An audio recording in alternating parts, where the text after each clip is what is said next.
So, Tufan, is there really a gold standard for female stress incontinence therapy?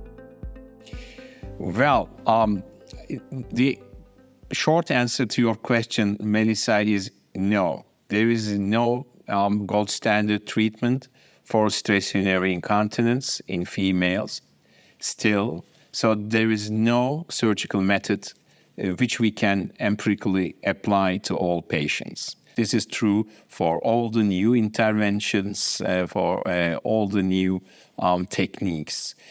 Maybe more than 100 surgical methods are so far described to treat female stress urinary incontinence, but we are still not there reaching a gold standard method.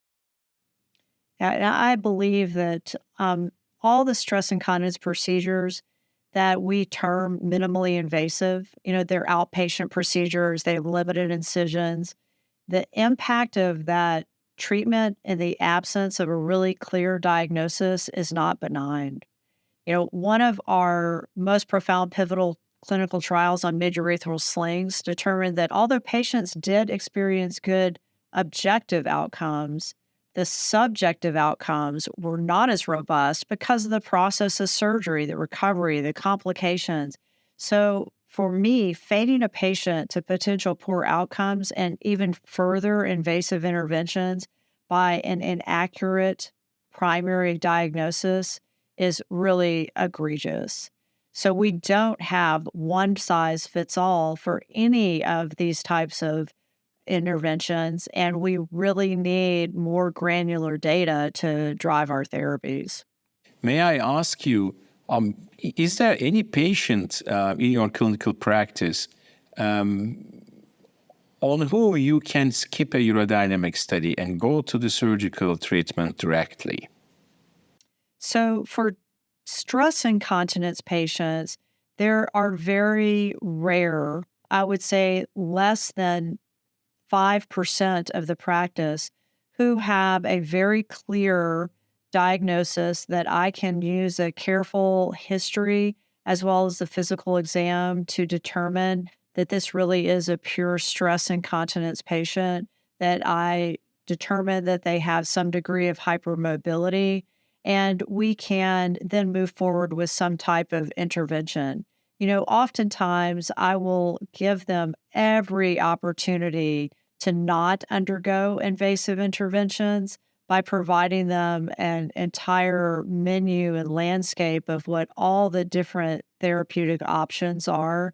And oftentimes you will find that such patients who have really uncomplicated stress urinary incontinence will respond to less invasive interventions. And it's almost a proof of concept in many instances. But again, these are rare patients where I don't employ more sophisticated diagnostic testing.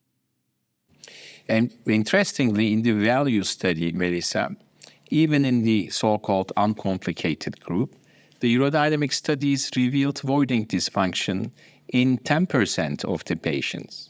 Interestingly, this did not reveal in a statistically significant difference, but probably due to the power of the study, insufficient power of the study. I remember the p-value there, 0.06, so there was a difference actually in the outcome in patients with voiding dysfunction. So do you think it's important to diagnose for us, even in the uncomplicated group, those patients with avoiding dysfunction, either obstructed or detusor underactivity?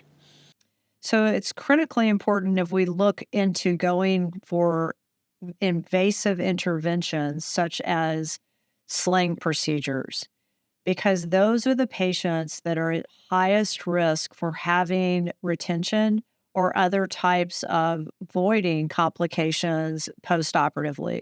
So even if I have a patient who doesn't appear by their post-void residual on an uninstrumented flow to have problems preoperatively, if there's any suspicion from their history, then we will undergo urodynamics because it is really important to be able to tell them postoperatively what may be anticipated. And again, the outcomes for that value study were only patient-reported measures.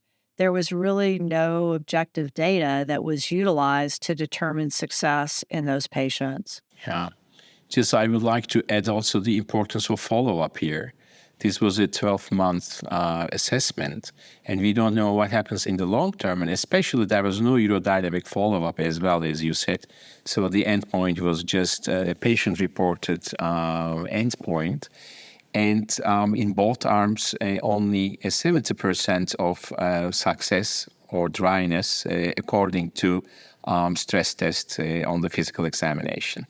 So it's not easy, really, to assess the value of a urodynamic study by a randomized controlled trial, because we are not talking about a treatment here. We are talking here about a diagnostic modality. And to really assess the importance or the value of a diagnostic modality is not easy from the ethical point of view, first of all, because it is not easy to design real blinded studies here to assess the role of a urodynamic study, because there are certain patient groups, of course, where you have to know the result of the urodynamic study and behave accordingly. And I would say that our guidelines have been thoughtful in being able to incorporate those thoughts, and the judicious use of urodynamics is appropriate and has to be employed when there's not absolute clarity, and should be employed if there's any question before an invasive intervention. Just if I make a comment back to your question previously, is there any gold standard treatment but for female stress incontinence surgery? And my answer was no. Once, maybe in the early 2000s, in the years 2000, we thought maybe we reached the gold standard with the mid-urethral synthetic slings. And I remember that at that time I gave many talks with the title, Is Mid-Urethral Synthetic Sling the Gold Standard for the Female Stress Urinary Incontinence? And there were debates. Some said yes, some said no. But I think where we reached today, Melissa, I think this question has found its answer, don't you think? Oh, I do. And I absolutely do. And I think even if we start to look at more sophisticated future interventions, such as stem cell therapies for incontinence, they also will not be appropriate for every patient. So we have to have a repertoire of individualized therapies that we can employ based on our evaluation with clear, granular data that will help us move forward with any shared decision-making process and personalized intervention for a patient.